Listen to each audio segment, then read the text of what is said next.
बोलो शनि देव जी की जय। शनिवार व्रत कथा एक पौराणिक कथा है जो शनि देव को खुश करके उनकी कृपा पाने और उनके गुस्सा से बचने के लिए पढ़ी जाती है। यह कथा राजा विक्रमादित्य और शनि देव के बीच हुई एक घटना जिसमें बताया जाता है कि राजा ने शनि देव को सबसे छोटा ग्रह बताया था, जिसके परिणामस्वरूप उन्हें शनिदेव का प्रकोप झेलना पड़ा था। यह व्रत अग्नि पुराण के अनुसार शनि ग्रह की दशा से मुक्ति के लिए मूल नक्षत्र युक्त शनिवार से आरंभ करके 7 शनिवारों को व्रत एवं पूजा की जाती है।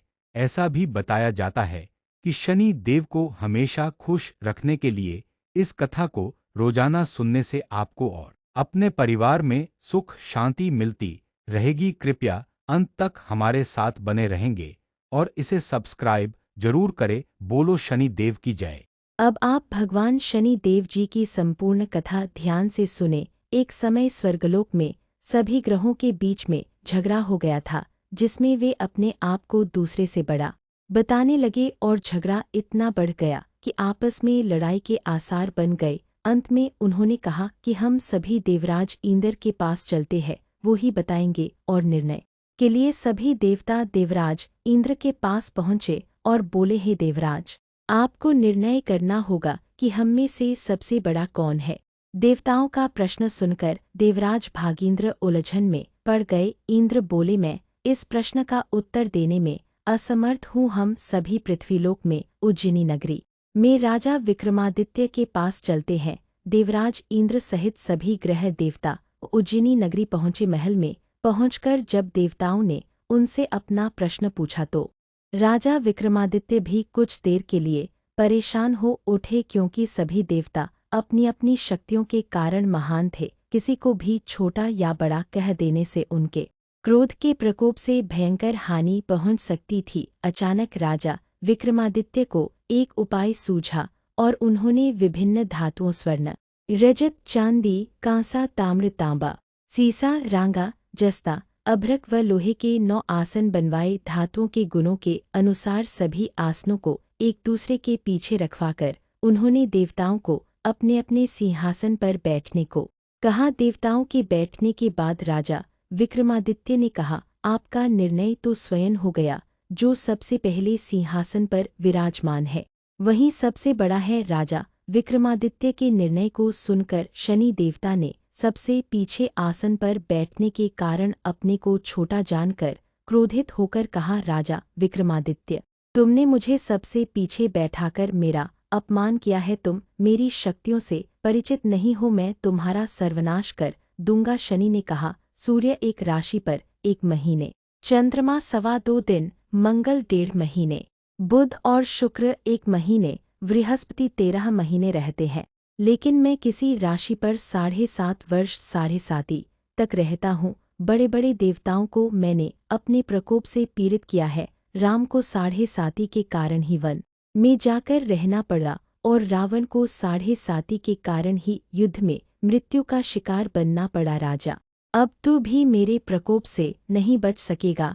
इसके बाद अन्य ग्रहों के देवता तो प्रसन्नता के साथ चले गए, परंतु शनिदेव बड़े क्रोध के साथ वहां से विदा हुए। राजा विक्रमादित्य पहले की तरह ही न्याय करते रहे। उनके राज्य में सभी स्त्री पुरुष बहुत आनंद से जीवन यापन कर रहे थे। कुछ दिन ऐसे ही बीत गए। उधर शनि देवता अपने अपमान को भूले नहीं थे। विक्रमादित्य से बदला लेने के लिए एक दिन शनिदेव ने घोड़े के व्यापारी का रूप धारण किया और बहुत से घोड़ों के साथ उज्जैनी नगरी पहुंचे। राजा विक्रमादित्य ने राज्य में किसी घोड़े के व्यापारी के आने का समाचार सुना तो अपने अश्वपाल को कुछ घोड़े खरीदने के लिए भेजा।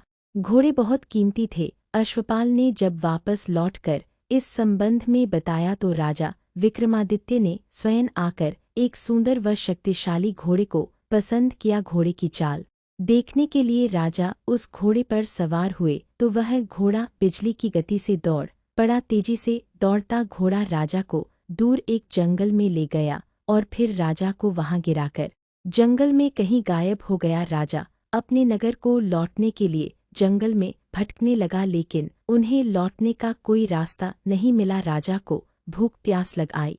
बहुत घूमने पर उसे एक चरवाहा मिला। राजा ने उससे पानी मांगा। पानी पीकर राजा ने उस चरवाहे को अपनी अंगूठी दे दी। फिर उससे रास्ता पूछकर वह जंगल से निकलकर पास के नगर में पहुंचा। राजा ने एक सेठ की दुकान पर बैठकर कुछ देर आराम किया। उस सेठ ने राजा से बातचीत की तो राजा ने उसे बताया कि मैं उज्जैनी नगरी से आया हूँ। राजा के कुछ देर दुकान पर बैठने से सेठी की बहुत बिक्री हुई। सेठ ने राजा को बहुत भाग्यवान समझा और खुश होकर उसे अपने घर भोजन के लिए ले गया। सेठ ने राजा को बहुत भाग्यवान समझा और खुश होकर उसे अपने घर भोजन के लिए ले गया। सेठ के घर में सोने का एक हार खूंटी पर लटका हुआ था। राजा को उस कमरे में छोड़कर सेठ कुछ देर के लिए बाहर गया। तभी एक आश्चर्यजनक घटना घटी। राजा के देखते देखते सोने के उस हार को खूंटी निगल गई।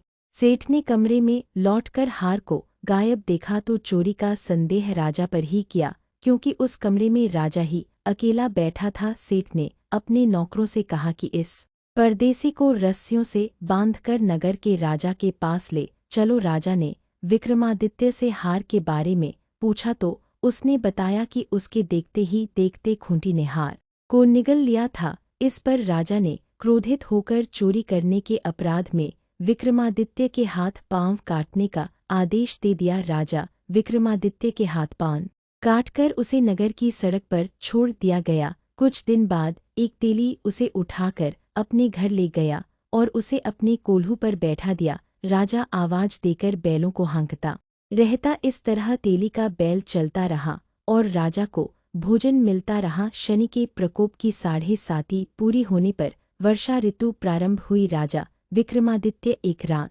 मेघमल्हार गा रहा था कि तभी नगर के राजा की लड़की राजकुमारी मोहिनी रथ पर सवार उस तेली के घर के पास से गुजरी। उसने मेघमल्हार सुना तो उसे बहुत अच्छा लगा और दासी को भेजकर गाने वाले को बुला लाने को कहा। दासी ने लौटकर राजकुमारी को अपंग राजा के बारे में सब कुछ बता दिया। राजकुमारी उसके मेघमल्हार से बहुत मोहित हुई, अतः उसने सब कुछ जानकर भी अपंग राजा से विवाह करने का निश्चय कर लिया।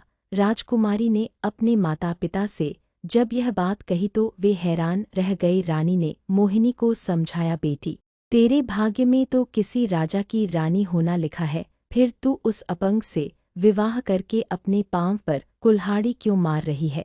राजकुमारी ने अपनी जिद नहीं छोड़ी। अपनी जिद पूरी कराने के लिए उसने भोजन करना छोड़ दिया और प्राण त्याग देने का निश्चय कर लिया। आखिर राजा रानी को विवश होकर अपंग विक्रमादित्य से राजकुमारी का विवाह करना पड़ा। विवाह के बाद राजा विक्रमादित्य और राजकुमारी तेली के घर में रहने लगे। उसी रात स्वप्न में शनिदेव ने राजा से कहा, राजा तुमने मेरा प्रकोप देख लिया, मैंने तुम्हें अपने अपमान का दंड दिया है।